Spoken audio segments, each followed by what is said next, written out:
Huwag mangamba,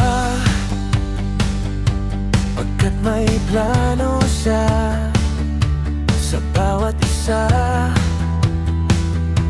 Siya ang nagkakaalam ng lahat, at ito'y para sa ating ikabubuti.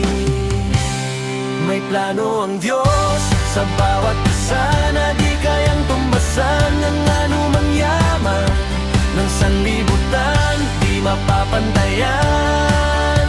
Kanyang inihanda para sa atin.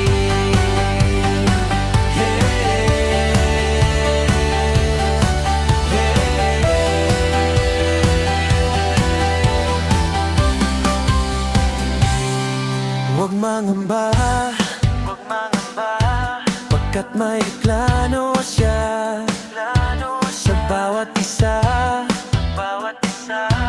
Siya ang nakakaalam ng lahat, at ito'y para sa ating ikabubuti. May plano ang Diyos sa bawat isa na di kayang tumbasan ng anumang yaman ng sanlibutan, di mapapantayan. Kanyang inihanda para sa